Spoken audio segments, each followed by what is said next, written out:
And so you'll be able to name things like this here.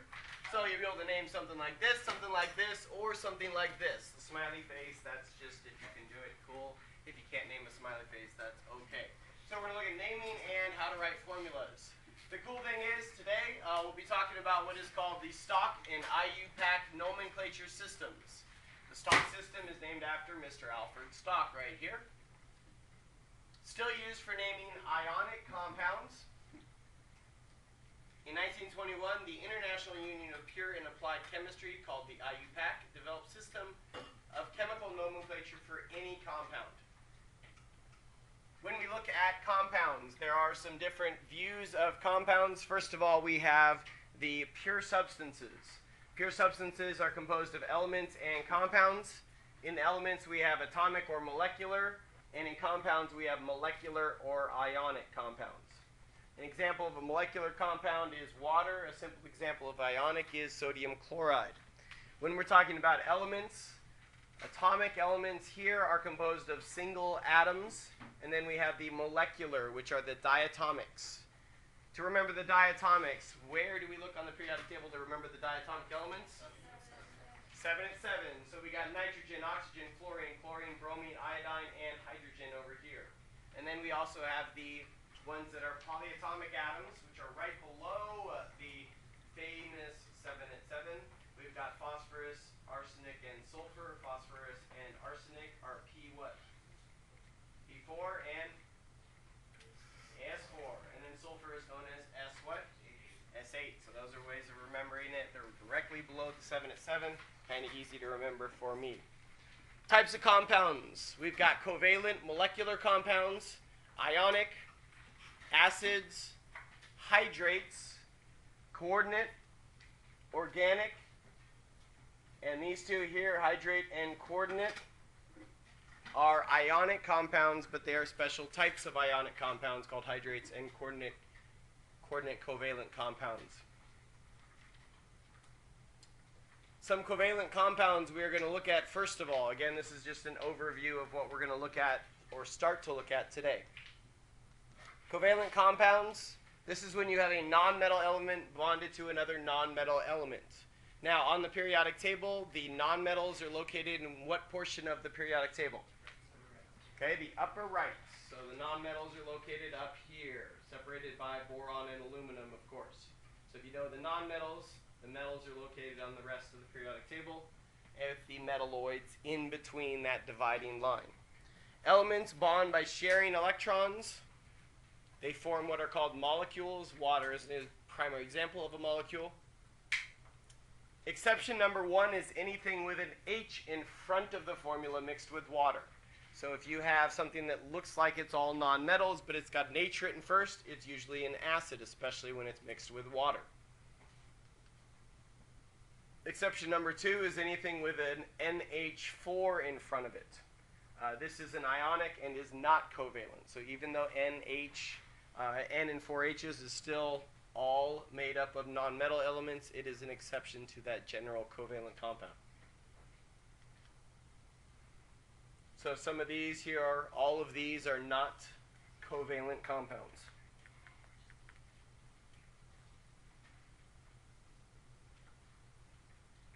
So would CO2 be a covalent compound? Yes or yes?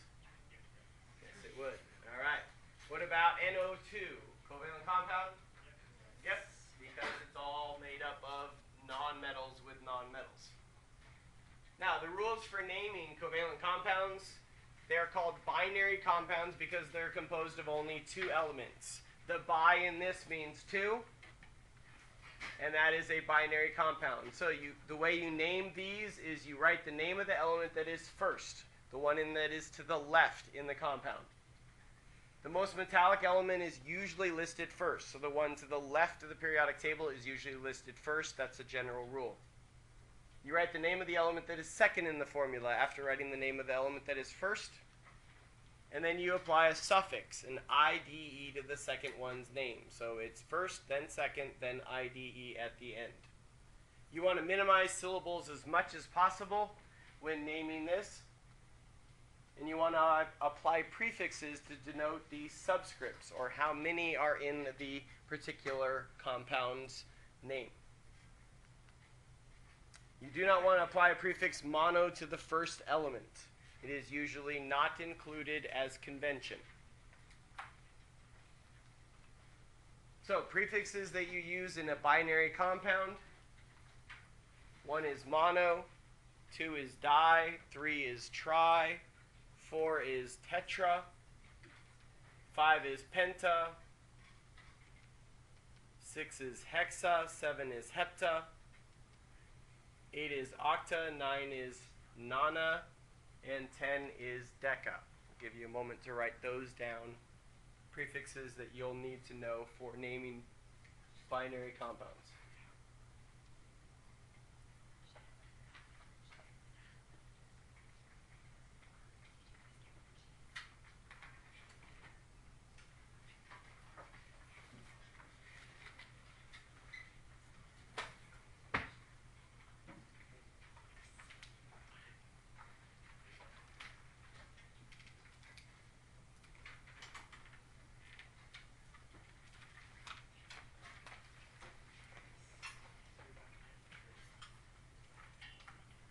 Now, one of the ones that is kind of unique in general to chemistry is number 4, and that is tetra.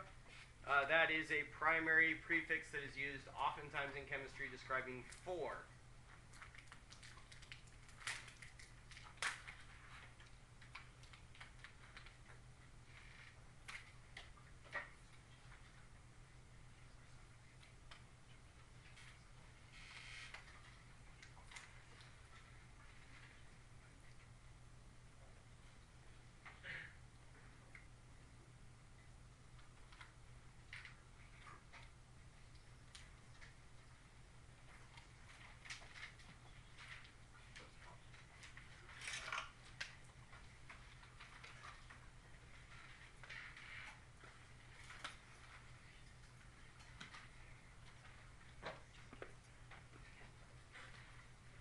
So to name a binary covalent compound, the simple rule is you take the name of the first element,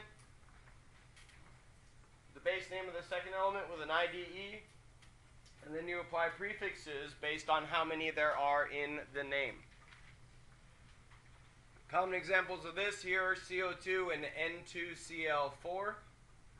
For the CO2, you've got the C is carbon, the O is oxygen, and then there are 2 oxygens, which would be a di with the oxygen, and then you end the oxygen with an IDE. This one here is known as carbon with the oxygen.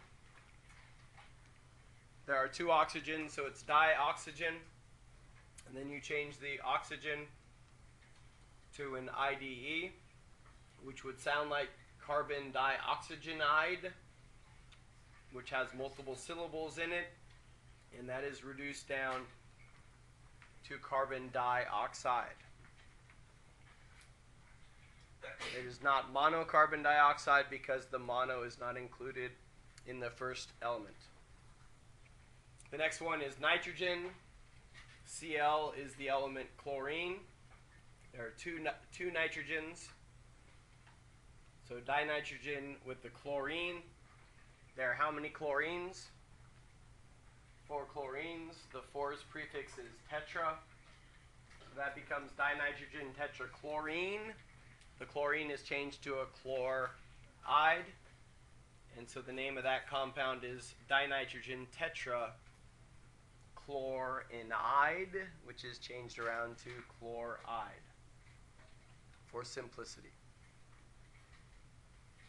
So usually when the IDE is ended, it takes off the end of the element's name. So if we look here at the name of the following formulas, 1, 2, and 3, I want you to try to write the name or formula for the following compounds.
next one is triphosphorus decaoxide. We keep the A next to the O because deco oxide is not implying the prefix of the deca being 10.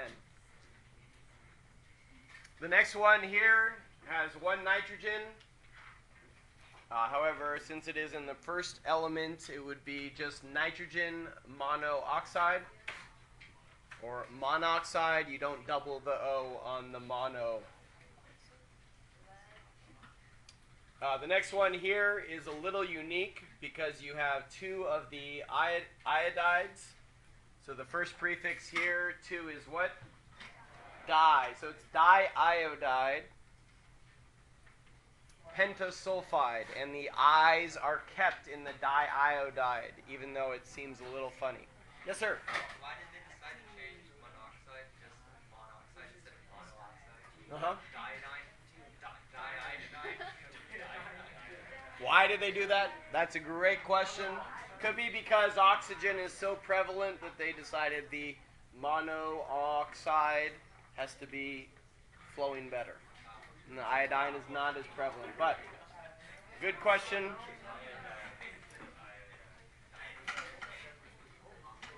Now, if you've got a formula and you want to write, if you've got a name and you want to write its formula, let's try to write these out here based on their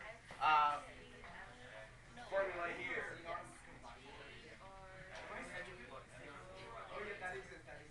And if you're not familiar with all of the names and formulas, your periodic table in your planner can help you out with that. Don't expect you to know them all right this minute.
Let's look at these here. These are my favorite. These are my favorite in terms of writing and naming, especially compared to some of the others. If you know the prefixes, once you know those, they're pretty easy, which is the fun part about them. When you don't know the prefixes, they can be as hard as life itself. So, xenon here. Xenon, you look at xenon, what's the symbol for xenon? If you don't know, what do you guys think it is? Xe. So, Xe, got nothing in front of it, got nothing, no prefix, so it's just one of those. And then tetrafluoride for fluorines, pretty fun on that. Next one here, tribromine. It's going to be how many bromines? 3. And so it's going to be our 3, and then octaoxide there. And then dicarbon hexachloride. How many carbons? 2, and 4 of the chlorides, like that. Oh, I'm sorry, 6 hexachloride. 4 was tetra. So, those are for naming the binary. There are some special cases where you have covalent compounds. One of those here is could be called nitrogen trihydride. However, it is called ammonia. That's its common conventional name, and it is always called ammonia. If you called it nitrogen trihydride. Technically, you wouldn't be wrong, but it is its common name that you need to remember. Another one here is with carbon in the middle. CH4 is methane. It is a colorless, odorless gas that is also flammable. Usually it's put into natural gas, and every single outlet in this room has methane in it. However, it does have a smell because they add chemicals to it in order for you to smell it. It's usually some sort of gasoline type, so it smells bad. You go, hey, I smell something. Because otherwise, you could leave the methane gas on and no one would know until they lit a match. Or even if they hit their cell phone just right with enough energy, which we'll learn about later. Now, special cases as well. This here is C2H2. This is called acetylene. It is a special compound that you do need to be familiar with that name. And this here is C6H6 or benzene, and it has a ring structure. Very common in organic chemistry. In AP chemistry, not as common, but still something that could be a name that is familiar to you instead of hexacarbon hexahydride. Now, ionic compounds and naming those. There is a system to all of this, which makes it easy if you love systems. Metal element is always bonded to a non-metal element. Okay, a very simple example of an ionic compound, table salt, is sodium, which is on the left side of the periodic table, bonded to chlorine. We will go into more detail as to why they are bonded together. Today we're just talking about how to name them. Okay, we're not going into much of the chemistry, just the names in the system.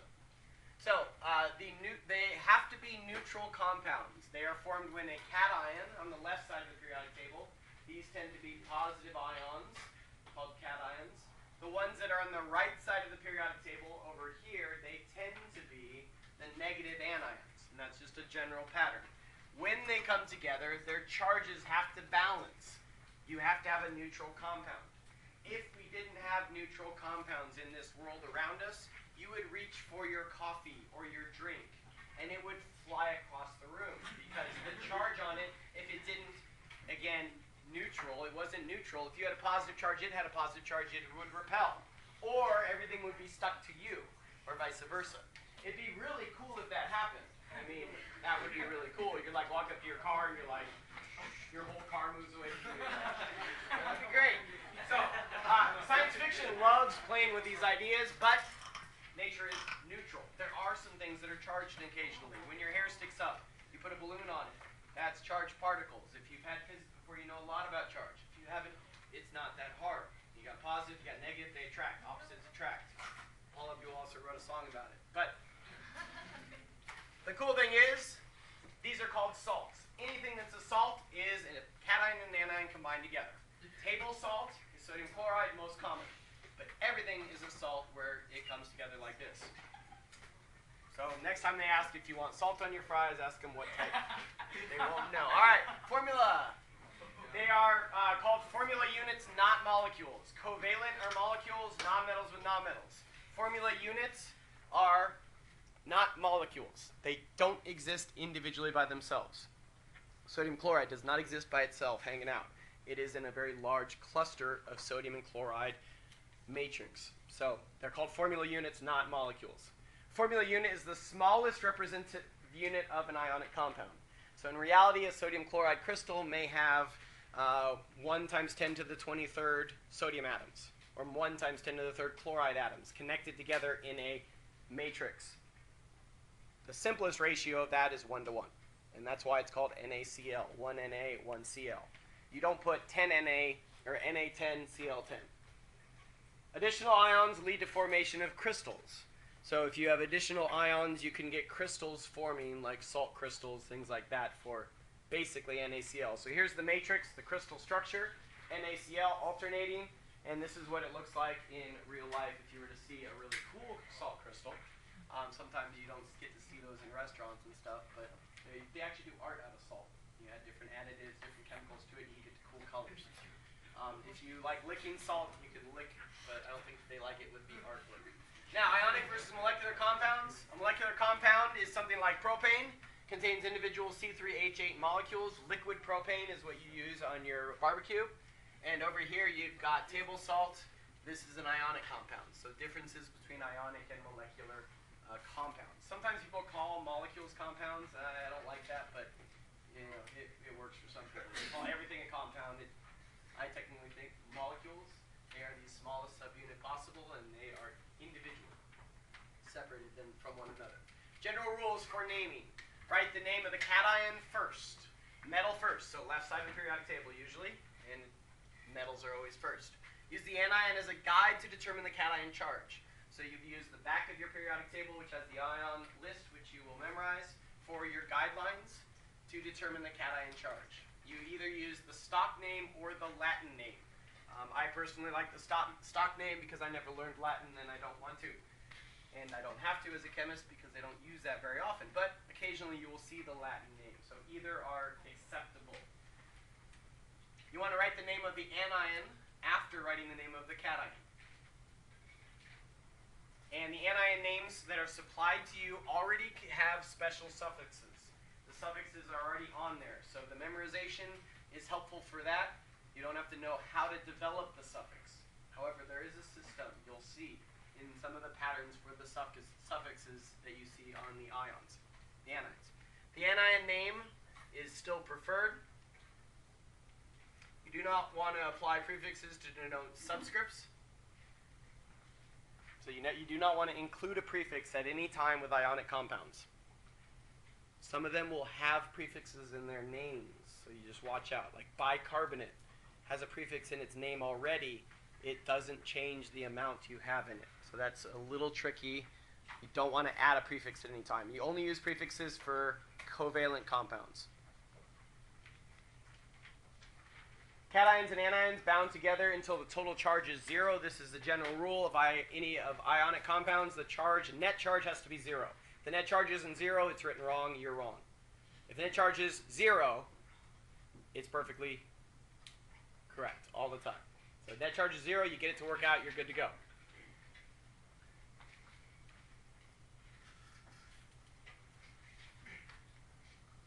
So here's some examples of how to go from a formula to a name.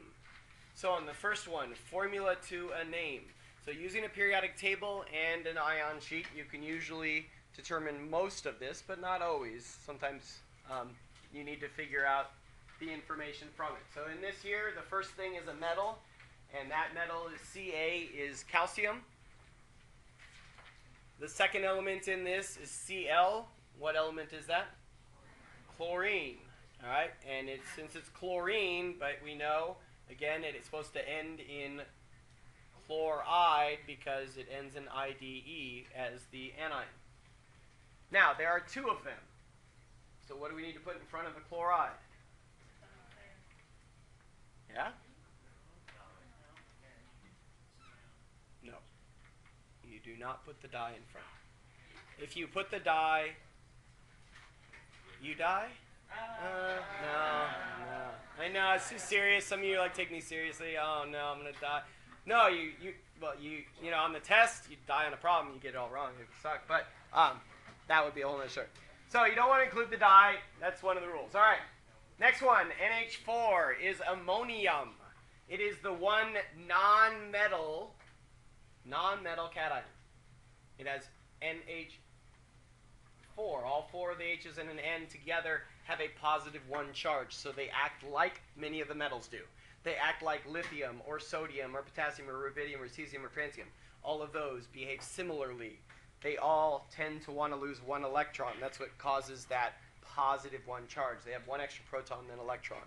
The NH4 does the same thing. It acts the same way even though it's a polyatomic ion. So if you see an NH4, it's probably an ionic compound. The PO4 here is phosphate. So here is the formula, ammonium phosphate. You'll notice there are no what in the formula?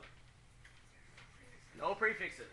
And these are actually sometimes even easier than these, although I love both of them. I think they're pretty easy once you get the hang of the names, which is the most important thing. That's why we're doing a quiz on that on Wednesday. This one here,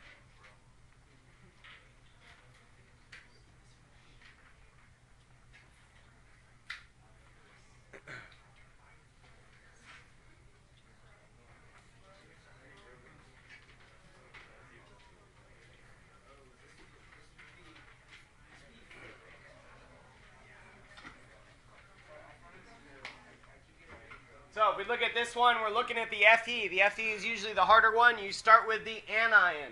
So the anion is the BrO3. You have to figure out what its charge is for the BrO3 on the ion list. So what's the charge on the BrO3? 1 minus. And how many are there? 3 of them. So 3 times 1 minus is what?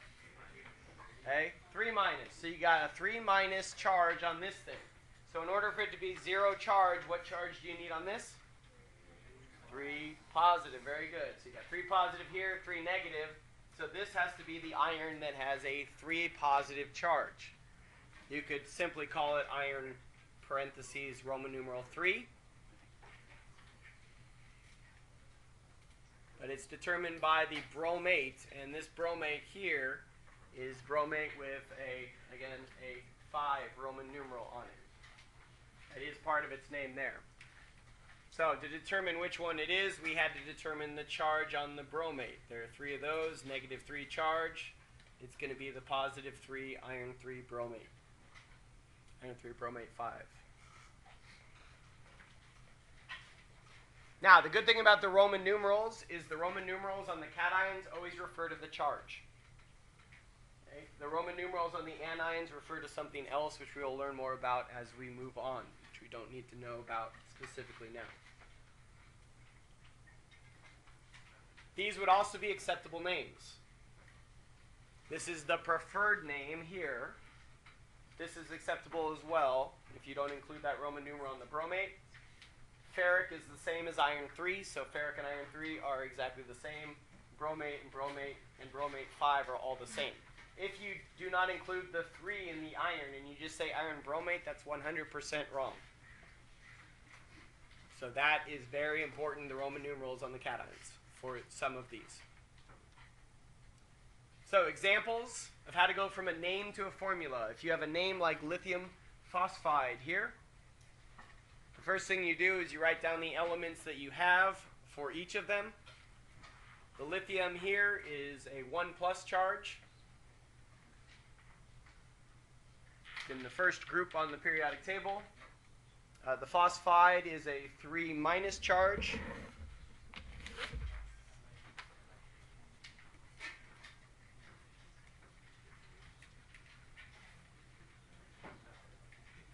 And these are all on your AP Chem ion list. That's where I'm getting this information from. There's a lot of ways of getting the same information, but we're doing it just from the list right now. So if we look at this, we got one of these and one of these. This is negative, 3 negative, 1 positive. So how many lithiums do we need to make it neutral? 3 of them. So that would be 3 lithiums. Keep adding them until it is neutral. Li3P, that's your answer.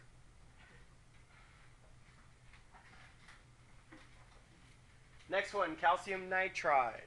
Again, use your ion list. Try to write down its formula.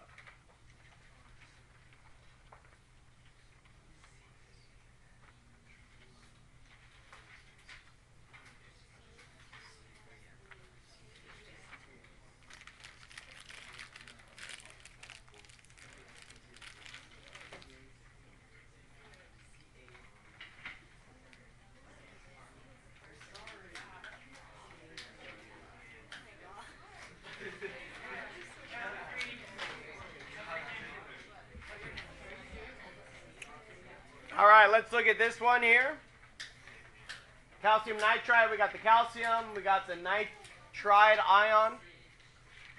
To make them equal, we've got a 2 plus and 3 minus. So we got to add more of the calcium. We add another calcium. Oh, we overdid it. Got 4 and 3. So we add another nitrogen, nitride. We got 4 and 6 minus. We got a little problem. We add 1 more calcium. Oh, we're finally where we need to be. We got equal amounts on each side. Calcium and nitrogen, neutral, Ca3N2. Okay? So that's how to write a formula from a name. This here is called the crisscross method. This is for those people that are lazy, which is probably every single chemist in the world. But you can do it any way you want. Crisscross method, same thing. Lithium phosphide. You got the Li, 1 plus, P3 minus. Take the number, Cross it to the other side. You're done. Then reduce it as much as possible. See that? Yep. All right, crisscross. Also was an 80s band, but it only contained 2 young men that were probably about 12. But calcium. Nitrogen. Flip-flop these. 2 goes down. 3 goes over. Oh, yeah. Ca3N2. Oh, yeah. Easy as cake, pie, or any other dessert you like. Pudding? Yeah. Let's try strontium nitrite. Strontium nitrite. Try to crisscross it.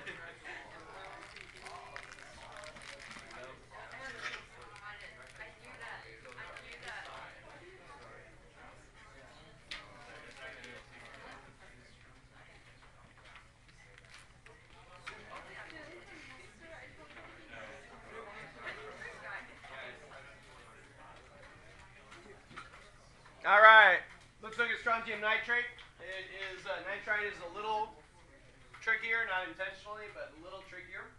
You got the Sr2 plus and the NO2 1 minus. So how many nitrites do we need to neutralize the strontium? 2 of them. So you need 1 more of them. Question is, how do you write that? If you move the 2 over here, it looks kind of funny and actually doesn't work out the way we want it to.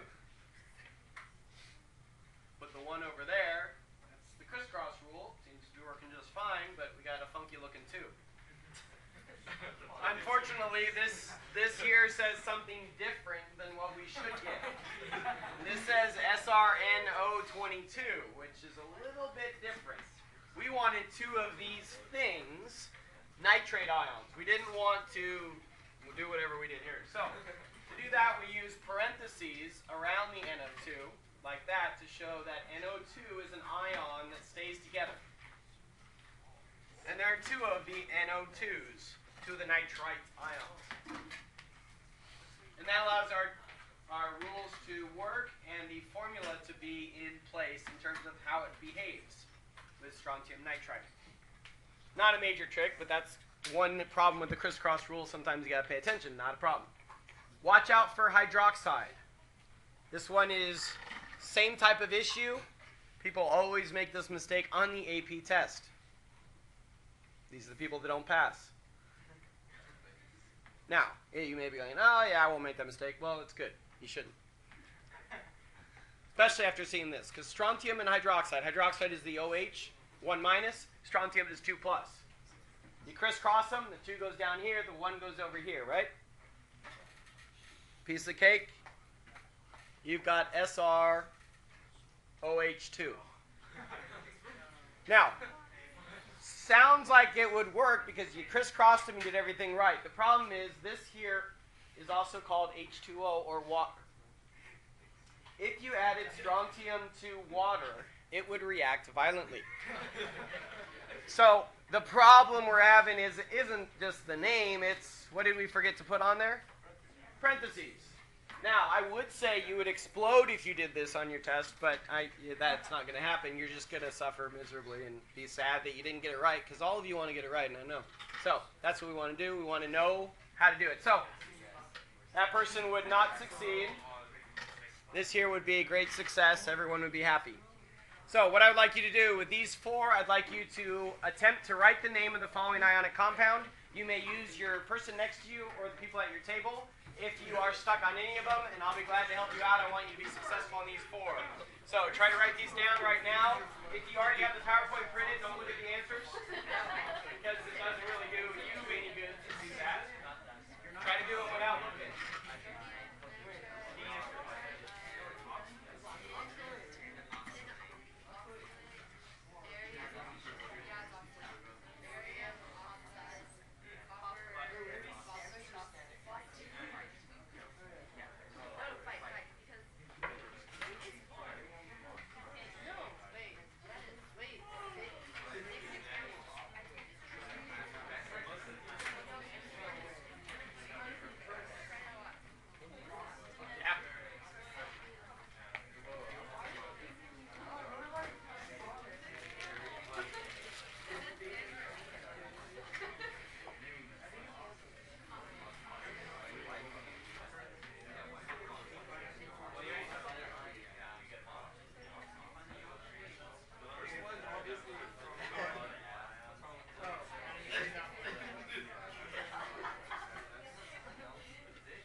because usually creating your own thing is the best, but sometimes you can steal from others and it still works. Yes, it is hard. That's why you remember it so well.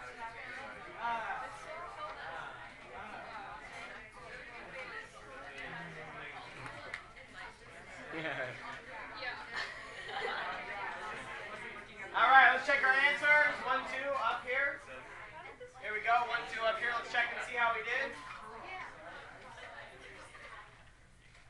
Number 1, yeah. Number 2, again, either is okay with me. If you like to do Latin, that's fine with me. Just makes it a pain on the person grading yours, but whatever. All right. Barium peroxide for number 3. And this is copper 2-phosphite. Copper 2-phosphite, so you have to watch the charge on that one. That one's usually the balancing of the charge that's the challenge, not really the name. Any questions on 1 through 4? Clarifications where I got this from? Something you didn't get that you want to see again how to go through it step by step? Yes?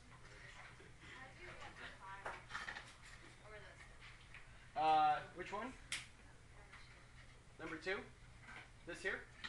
Okay, so this here is the C2O4 on the ion list. That is called the oxalate ion. So we always start with the ion that we have. Let's see if I can write this up here for you to see. So the oxalate ion is C2O4. And the charge on the oxalate ion is 2-. Okay? And the first one is SN, that's tin. So SN on tin, if you look on the list here, there are 2 options. On the bottom of the list, it says tin can be 2+ or 4+. So one of those 2 is going to be the correct answer for this option. So if we look here at this, it says that there are parentheses around this, so there are 2 of these. So you do 2 times -2 equals a total of -4, or 4 negative here. And then that means the SN, which doesn't have a subscript on it, there has to be only 1 of those, but it has to have a total charge of what? To balance out the -4? +4. Yeah, or 4 positive. So that means its charge has to be 4 positive. So to write that, the name of the one with 4 positive is tin with Roman numeral 4. That Roman numeral 4 is referring to the charge on that tin. Make sense? Yeah. Cool. Yes, sir. Are we going to be held accountable for knowing the Latin quizzes? No way. Never. If you use Latin, I'll probably look at it and be like, I got to look at my list because I don't remember that. But let me think. Oh, Latin, well, yeah. It would be nice if we didn't have to learn Latin, but unfortunately, either could be used at any time. So the AP test uses it occasionally. I wish it didn't. So I wish I could say I don't test you at all on it, but I know occasionally something's thrown in. If you have a formula like this, you can write it like this. But if you had stannic oxalate, for example, you're given that, you would have to go backwards to this. So it is possible to be given this, but you never have to use it if you're given a formula. So you might have to go from name to formula with it, yes, unfortunately. But if you look at the X and the Us's, the X are always greater charge than the Us's. So that's how I remember that part of it, because I don't like my Latin, but some people think it's real easy. All right, so let's look at these to write the formula for the following ionic compounds. So if we're given a name, now we want to write a formula.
let's look at number 1 together. We'll do that one together, see how we do.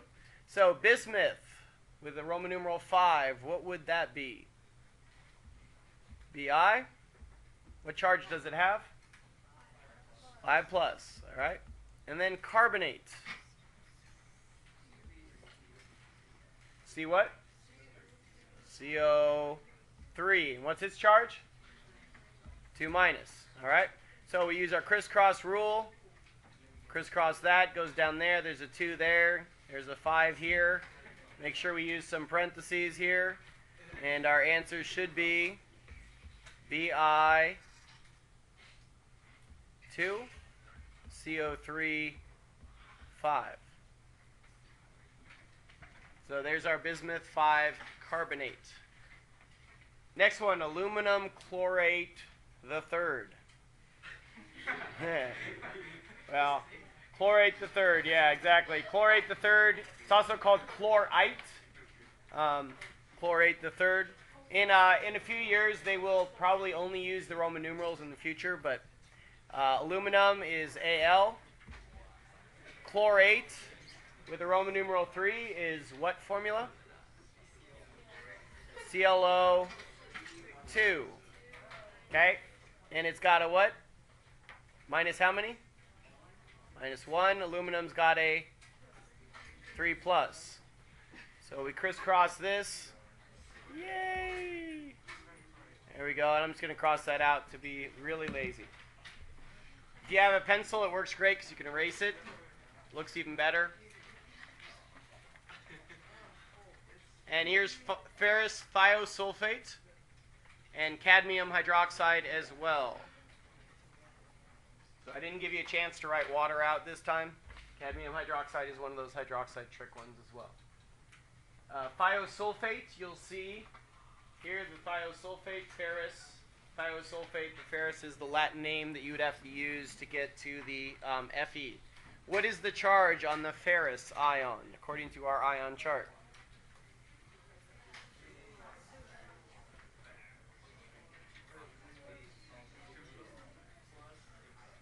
Is it 2 plus or 3 plus?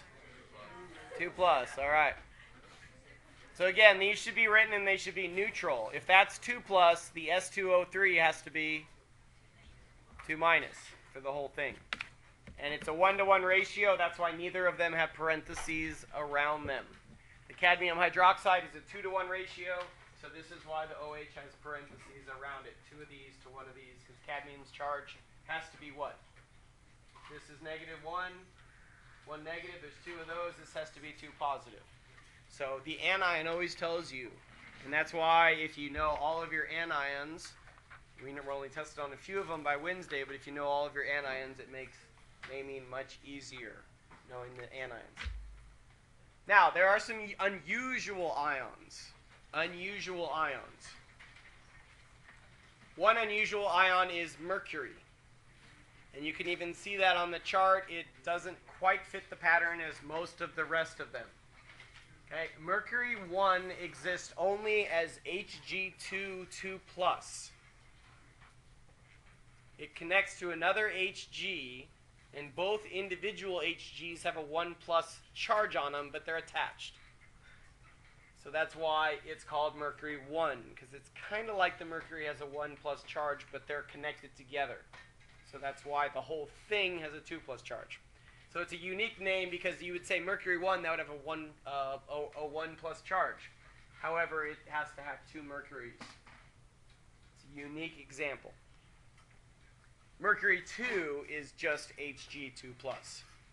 So mercury 1 is a little bit strange. Another one that is a little bit strange is the acetate ion, and it's just strange in the way it's written. It's usually written carbon first, then hydrogen, then oxygen. Okay. And sometimes it's even written like this, but it's called ethanoate instead. They are both the same thing. They're exactly the same ion. Many biologists use this formulation. that shows some of its chemical properties. And then C2H3O2 is usually what many chemists refer to it as. But depends on who you're talking to. But both names are equally correct as an acetate ion or an ethanoate ion.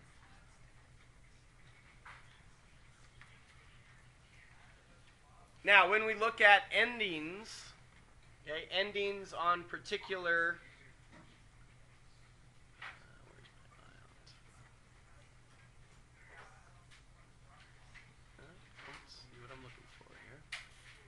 when we look at endings of the names, you'll see that there are some patterns in terms of the way they are named and their charges and the number of oxygens they have.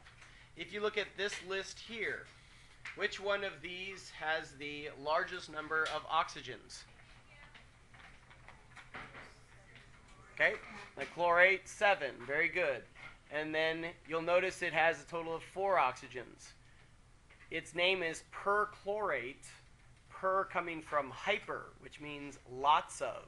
So it's got lots of oxygens. The bottom one is hypochlorite. Hypo means it has less or a low amount. So that's why it has only 1 oxygen. You'll notice it goes from hypochlorite, is the lowest number of oxygens, then chlorite, then chlorate, then perchlorate for the ClO4. So there is a pattern to the naming. Here you'll also see that there is a pattern in terms of the numbers going up, but it goes 1, 3, 5, 7. Okay, there is no 2 or 4 or 6 in there, which has to do with the properties of the chlorine in this compound, which we will learn more about as we go on. So when you see a 7 here, it's per something 8. When it's a 5, it's just 8. When it's a 3, it's ite. And when it's a 1, it's hypo something ite. So the blank there for the particular element that is in there. 8 is the default version. Blank ite is 8 minus 1 oxygen with the same charge. Hypoblankite is ite minus 1 oxygen with the same charge. And per blank 8 is 8 plus 1 oxygen with the same charge.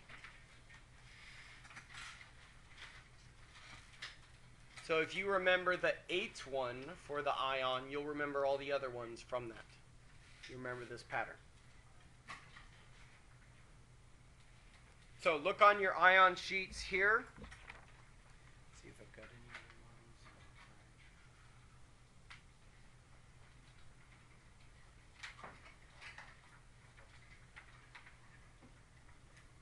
ones. And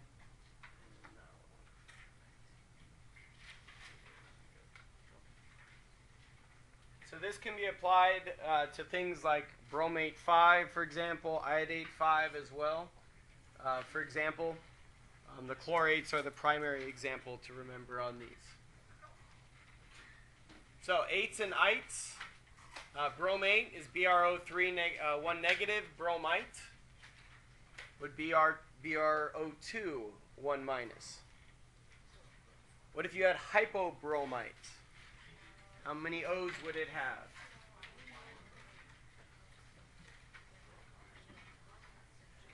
1 O, very good. Same charge. What about a perbromate? BrO4. What charge? Still 1 minus. And here's our iodate, iodite, hypoiodite, and periodate. So the iodate one is listed here. IO3 minus 1 on your periodic on your ion list, and then the other ones all come from that here. Now, when you have sulfur in a chemical compound, it can replace an oxygen atom. When it is replacing this oxygen atom, the prefix thio is added to the name. So if you have a compound that has oxygen in it, and the sulfur replaces one of those oxygens, the prefix thio is used first for whatever the particular ion is. And this yellow doesn't appear to be easy to view. So here's a little bit better. you have your Cn minus 1, and this here, the OCN is cyanate. If the O is replaced by an S, it's called thiocyanate. Still has the same name. It doesn't even have an oxygen in it, but it's still called thiocyanate. So anytime you have an ion, and if the sulfur replaces one oxygen, it's called thio and then the ion's name. Here's sulfate and thiosulfate. One of the oxygens was replaced by one of the sulfurs to give us the thiosulfate. Now, the next type of compounds we could name are called acids. Acids, the H is written first in a formula. Okay, so usually when you see the H written first, especially when it's in a solution, we can always assume it's an acid. There are two main types of acids. There are what are called binary acids, which are composed of, binary means what, you think? Two. It has two different elements. Not two different types of, amounts in there, but there's just two different elements.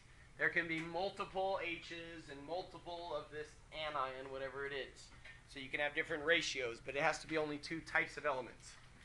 The other types of acids are called oxyacids, or sometimes they're called ternary acids, which means they've got more than two elements in it. And one of the third elements is always the oxygen. So it's got those two plus oxygen. That's why they're called oxyacids, or oxoacids. Lots of names for these acids.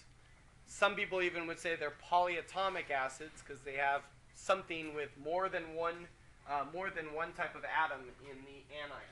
These two are connected together in some way. The A is usually a nonmetal called an anion of some sort. That's what the A represents. The nomenclature is very similar to ionic compounds. And the name depends on whether or not the acid compound is dissolved in water. So if it's dissolved in water, it will be an acid. If it's not dissolved in water, then it would be actually usually a covalent compound, a covalent molecule. Oxyacids are the most common acids. So something like this here does not have an oxygen added. It is not as common. This with 3 oxygens is much more common, and this is what often you come in contact with acids that you deal with on a daily basis. To write binary acids, if they're in water, they have to be what's called aqueous. AQ is the symbol for aqueous. If it doesn't tell you it's aqueous, you usually can assume it's aqueous unless you're told otherwise. But if it's a gas, it does not follow these rules. You go back to binary covalent. Once it's aqueous, you write the prefix hydro. You write the name of the second element, the anion. Then you apply the suffix "ic" to the name. You want to minimize syllables as much as possible, except sulfur. So, sulfur goes to sulfuric, phosphorus goes to phosphoric. So it may have more symbols, but those are the conventions used primarily in the United States. Then you add the word acid at the end. If it's not in water, then you write hydrogen, because that's the first element, then the name of the second element, and then you apply IDE.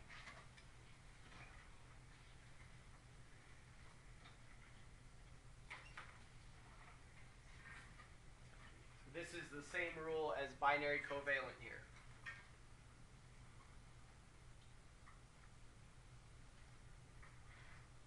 And you do want to minimize the syllables as much as possible, just like before.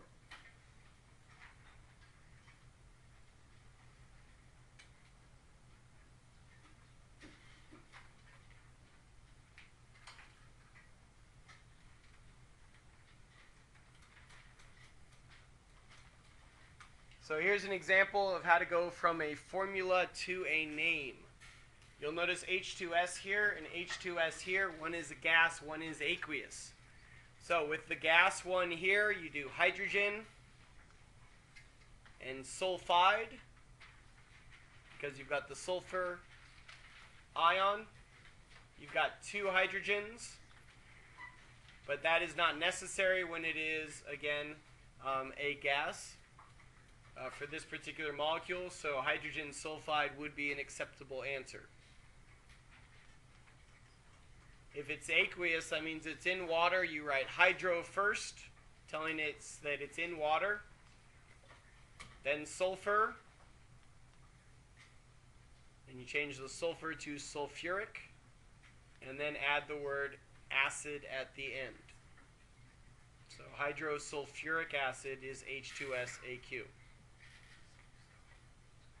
So one unique thing that is different about when you have something that has a hydrogen written first is the prefix. The to prefix is not always included in that, usually not included.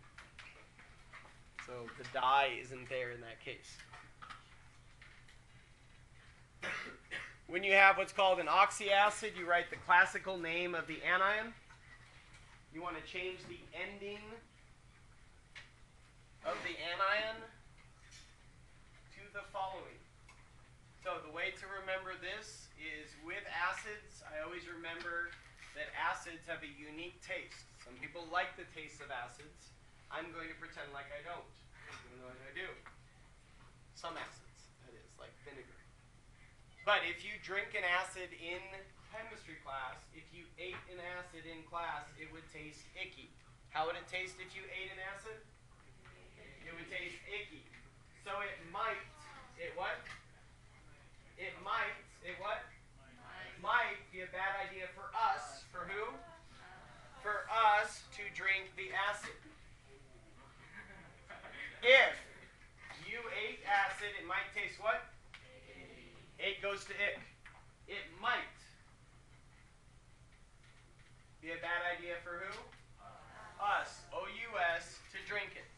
The ending 8 of the normal name goes to ick. The ending ite goes to us when you have an acid.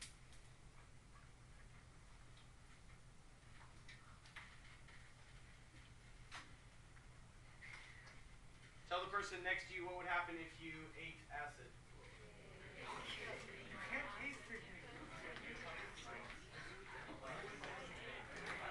And don't forget the recommendation that it might be a bad idea for, to do that.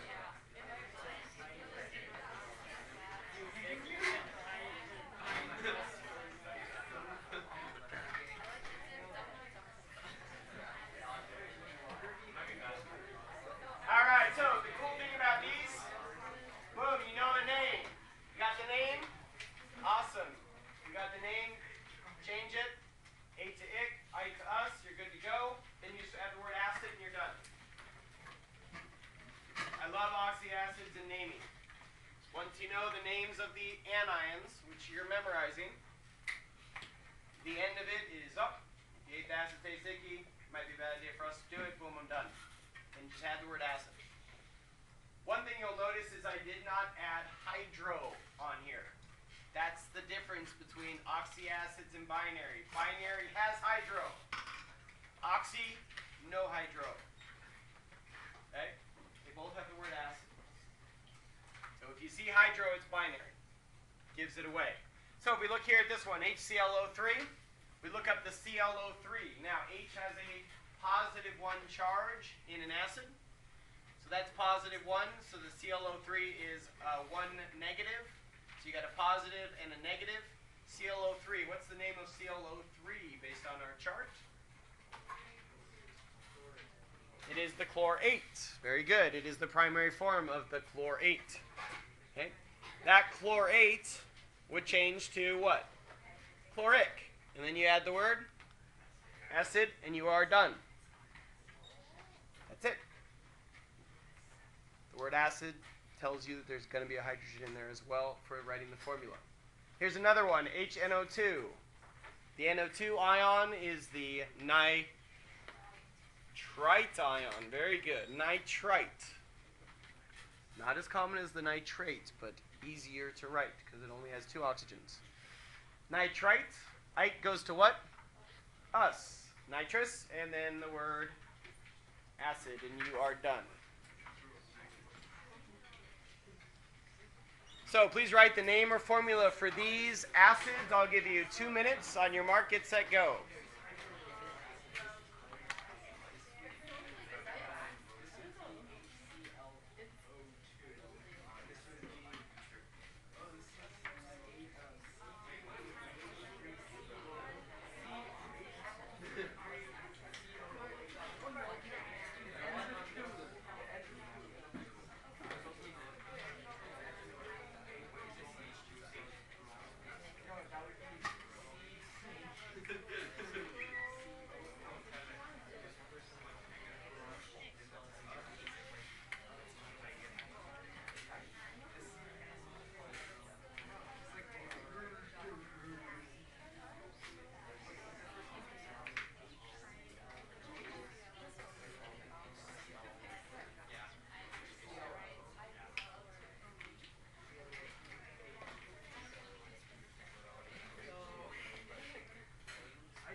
All right, at this time, I need 4 brave souls. 4 brave souls to tell me the answer, what they came up with for either 1, 2, 3, or 4. You can name which one you want to tell me.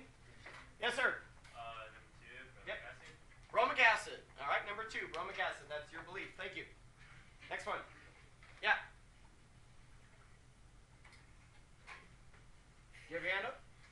No? No. It was just on top of the, yeah. Hydrobromic acid, number 1. Number 1 is hydrobromic acid. Thank you very much. Number 3. Thank you. HClO. Number 4. Yep.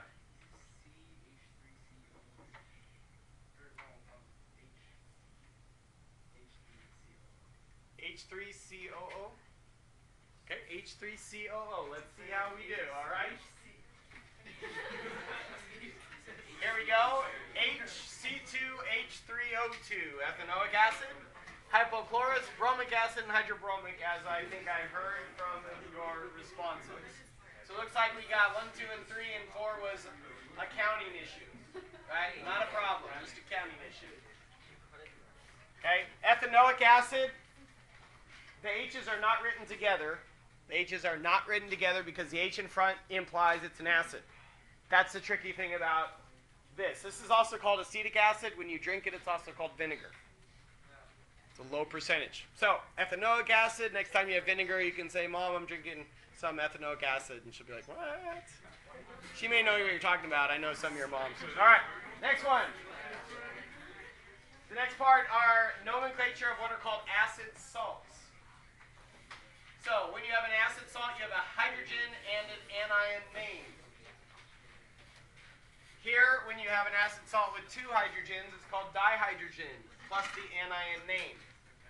Okay, sometimes we use the prefix bi to indicate the presence of 1 hydrogen attached to an anion.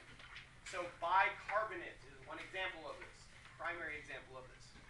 Okay, so the prefix is used already, and it's included in our names of ions, included already. So I just want to tell you a little bit about that, where that comes from. For example, this here is called bicarbonate sometimes instead of hydrogen carbonate. So if you just take the CO3 by itself, that's the carbonate ion. When you add a hydrogen to it, its name changes to hydrogen carbonate. However, because you have 1 H, it also could be called bicarbonate. So hydrogen carbonate seems to make logical sense in terms of the system. Bicarbonate is just the convention. Yes, sir? So if that were to be dissolved, would it be called carbonic acid? This here, carbonic acid would happen only if you had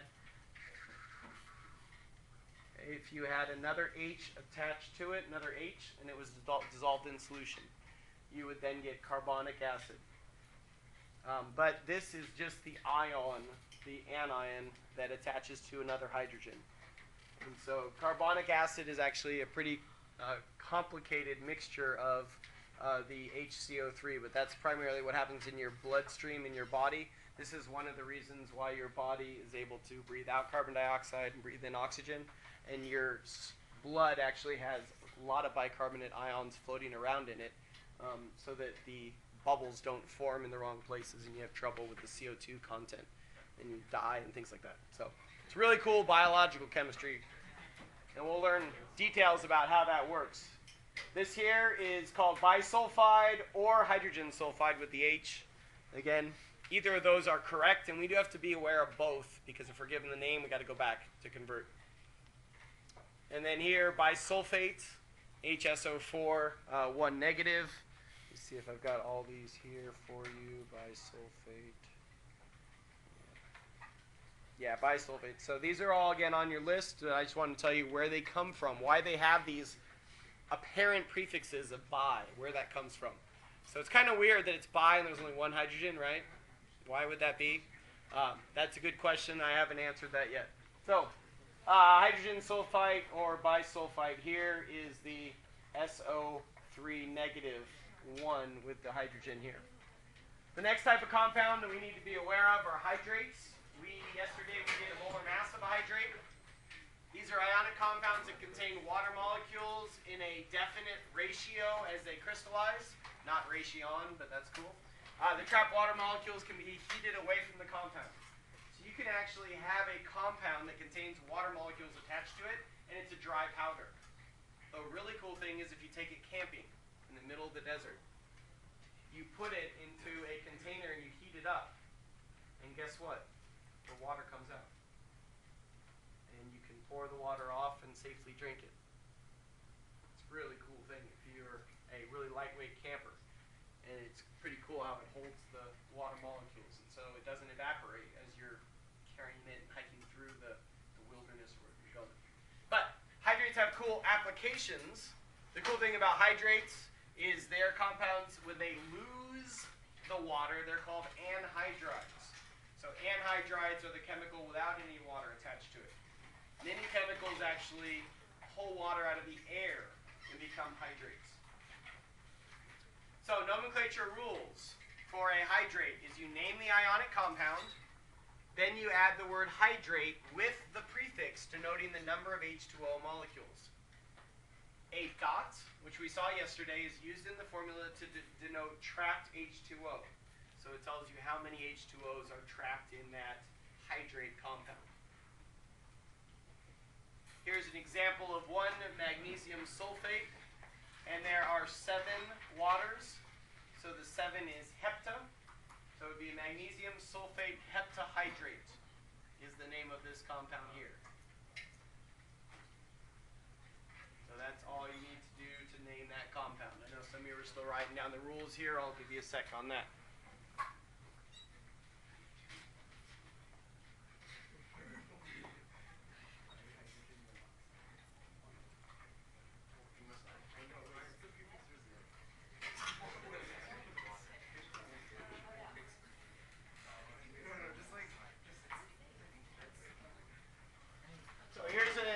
Another example of a hydrate.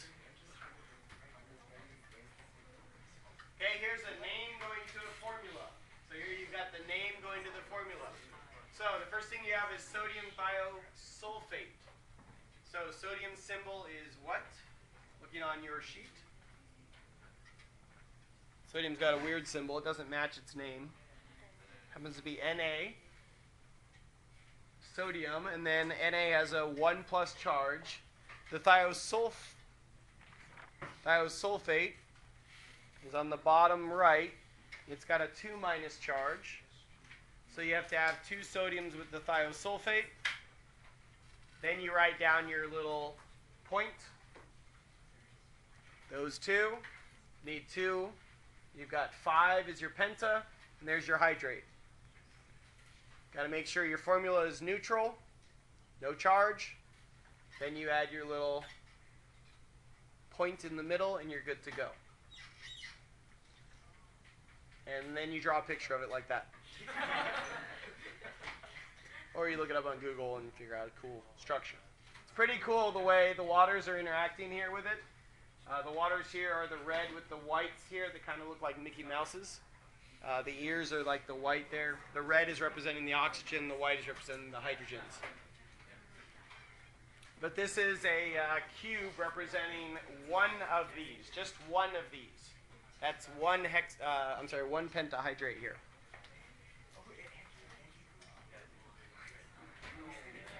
So let's see if we can write number 1 and 3. 1 and 3.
Checking 1 and 3. Again, if you did 2 and 4, you are a super overachiever. Good job. 1 and 3, sodium nitrate tetrahydrate. Good to go. Number 3, magnesium oxide pentahydrate. Good to go. These were actually the easier ones. 2 and 4 are also easy ones, but there's a little bit more trickery on those. Not much. Hopefully not much at this point. But to get a little more practice, and some guidelines on it, I've given each of you a Naming the 100 worksheet. Here is a picture of a way of graphically showing what things we have learned and how to name them. So what you can do is use this to help you out. You are more than welcome to start on the Naming the 100 right now that I'm here to help you, and you have 3 other people at least that might help you at your table. So try to answer at least 1 through 5 on the Naming the worksheet before you leave.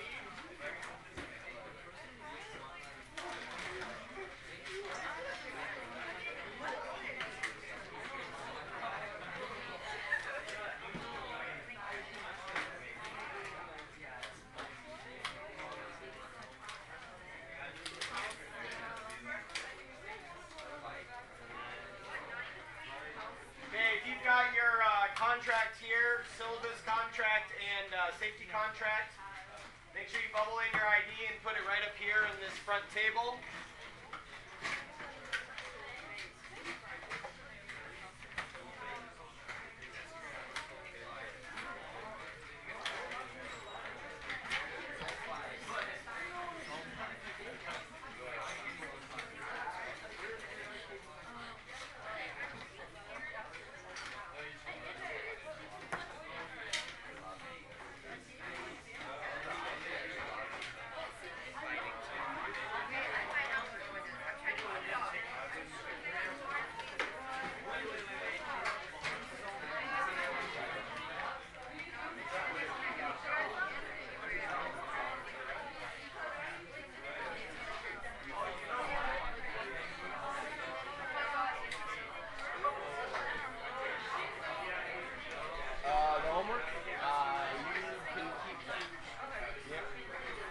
Answers should be posted online to check the answers. Make sure you got it right on.